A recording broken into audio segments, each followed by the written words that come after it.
published in Poetry Magazine in 1947. Bouquet of Roses in Sunlight. Say that it is a crude effect, black reds, pink yellows, orange whites, too much as they are to be anything else in the sunlight of the room. Too much as they are to be changed by metaphor, too actual, things that in being real make any imaginings of them lesser things.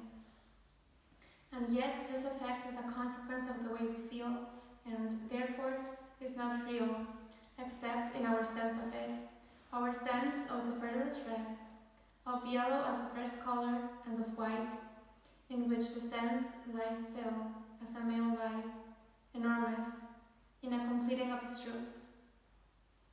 Our sense of these things changes as they change, not in metaphor, but in our sense of them. So sense exceeds all metaphor. It exceeds the heavy changes of the light. It is like a flow of meanings with no speech, and of as many meanings as of men. We are too that use these roses as we are in seeing them. This is what makes them seem so far beyond the rhetorician such. So that was Bouquet of Roses in Sunlight by Wallace. He was born in 1879 in Pennsylvania. He belongs to the modernist movement, and before I fully dive in and talk about his philosophy, I'm going to briefly analyze his poem and compare it to two of his other poems, Study of Two Pairs and The Snowman. So, the title, Bouquet of Roses in Sunlight. This already paints the image. This reminds me of a still life painting. It presents the object of study, in this case, a bouquet of roses. And we can also see a lot of accumulation. We have enjambment, we have tautology, we have enumeration of colors with black reds, pink yellows, orange whites, which in a way mimics the art of painting. And in a way it also reduces the roses to just its colors.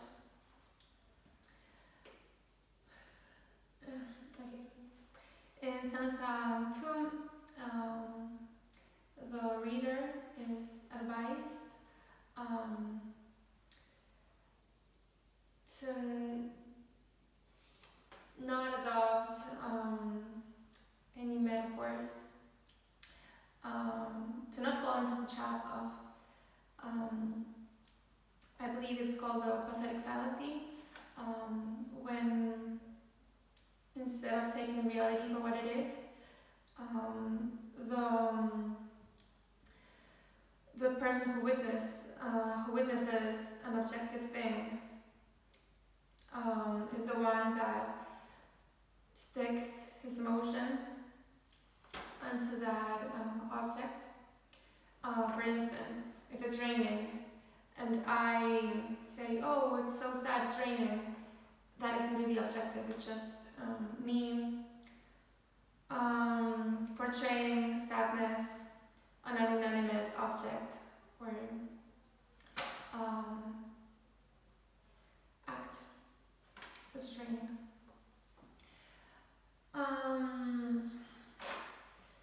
So it's funny in a way because we are told to stay away from metaphors, but also there's a metaphor in the 6th stanza. It's a simile. It is like a flow of meanings with no speech. yeah, that's funny in a way.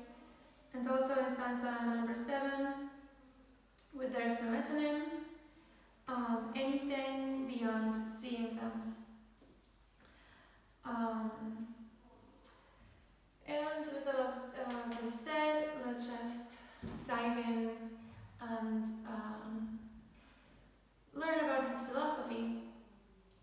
So, first things first,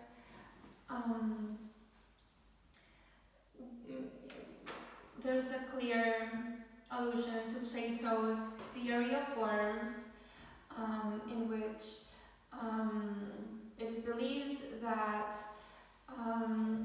the meaning of the object doesn't really reside on the object itself, but on the way that the subject witnesses that reality, and the true power of again, of witnessing something doesn't reside on the action, but on how the person receives that action. So in this poem, we can see the relation between two different worlds, the world of imagination and the world of reality. In the first world, we would have imagination, consciousness, the subject, and then on the other hand, we would have reality, the world, and the object. Now, we are told to stay away from metaphors, to basically strip imagination from its own inventions. And if we do that, we will conceive reality as it is. If we get rid of any illusions, the object itself will reveal its own truth. This is what Wallace called the supreme fiction. Also, this reminds me of the sentence, "Rose is a rose is a rose" by Gertrude Stein, which again, it invites us to take things for what they are.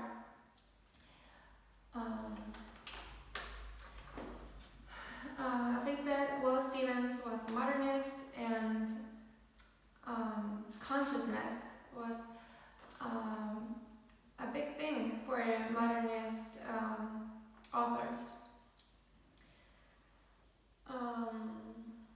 We can see that in stanzas 3 and 4, when he mentions the effect that the Bouquet of Roses has in us, when he talks about the sense of it, to feel something, and how witnessing the Bouquet of Roses can complete our own truth, which is so interesting, because in a way what he's saying is that there is a reciprocal formation of truth between an object and agent, and also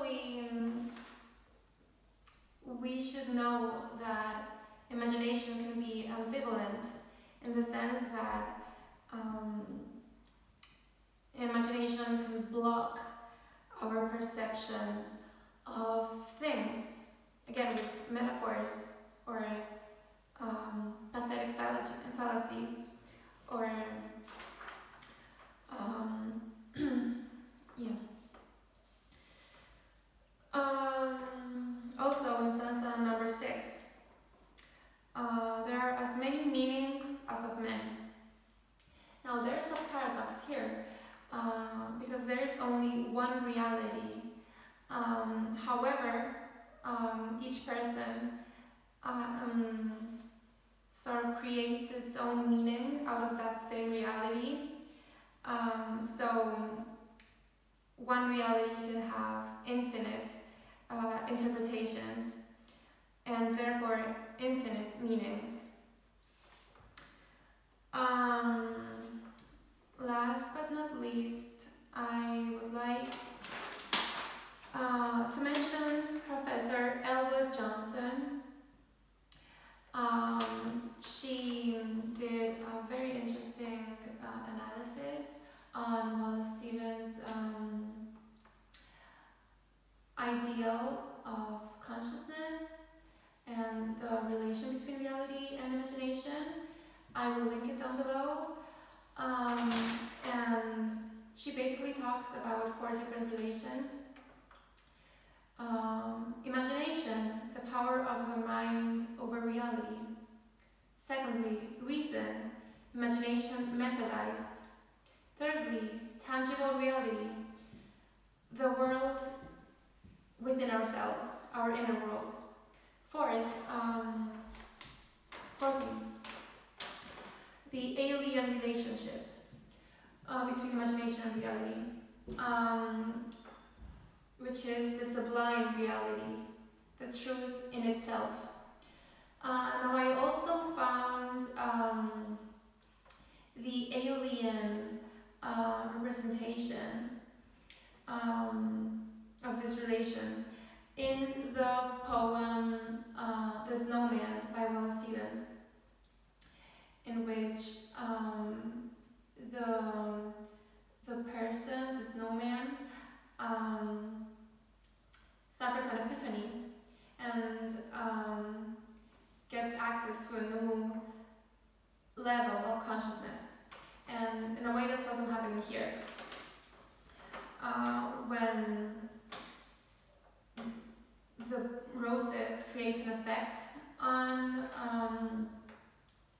the persona, or personas. Let's remember that in stanza number 7, the second person is in plural, we.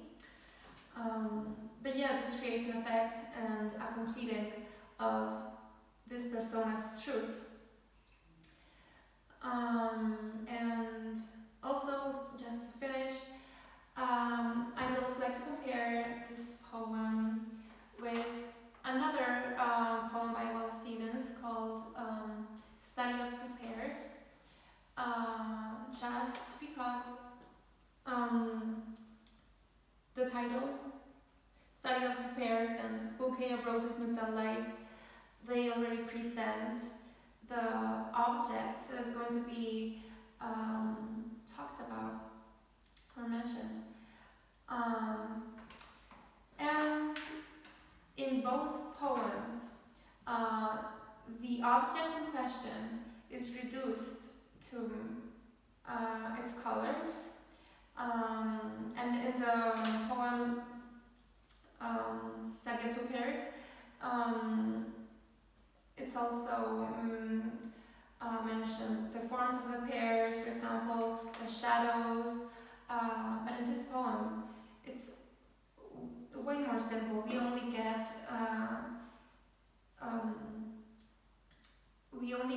the definition of the colors, the description of the bouquet by the colors. So yeah, that's it. That was my analysis on the poem Bouquet of Roses in Sunlight by Wallace Stevens.